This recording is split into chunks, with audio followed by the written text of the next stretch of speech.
The corruption must end. So Trump's Truth Social announced in the middle of the night that Donald Trump will be receiving a $400 million 747 that's 13 years old, which will temporarily replace the 40-year-old current Air Force One. Once Trump leaves office, the ownership of that plane will transfer to him personally.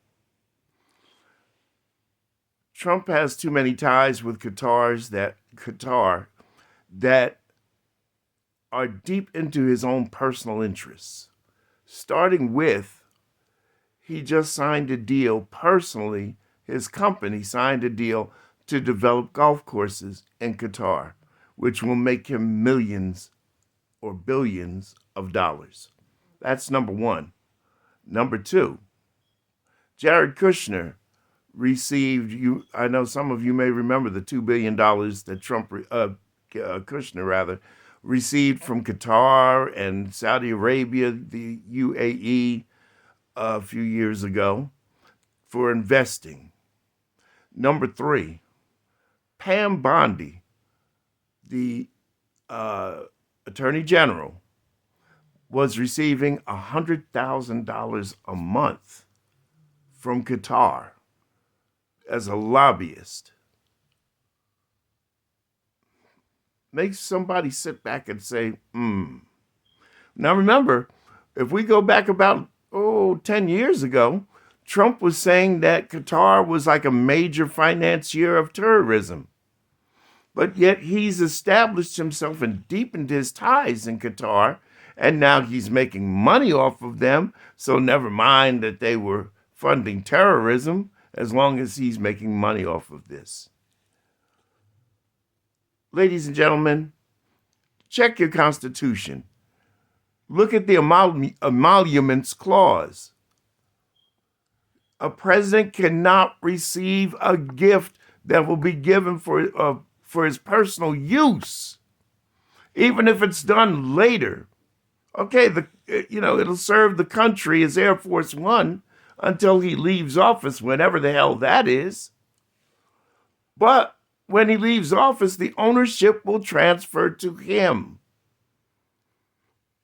which essentially makes it his private aircraft. Qatari government officials visited Mar-a-Lago last fall. God knows what was said during that meeting. This is what's called an impeachable offense. You need to understand that. Don't defend him on this, because there's no defense. It's an impeachable defense, or rather an impeachable offense. There's no defense for it. That's called corruption. And if he's corrupt in this, he's corrupt in a lot of things. Trump has a very transactional mind. It's always quid pro quo with him. Like with Eric Adams. Sure, Eric, we'll get you off the hook for the corruption charges that you have, but you have to help us with our deportation effort. And if you don't, we'll bring the charges back down on you. That's the way it initially was. However, a judge in New York saw the scheme and stopped that, and he dismissed the charges without prejudice.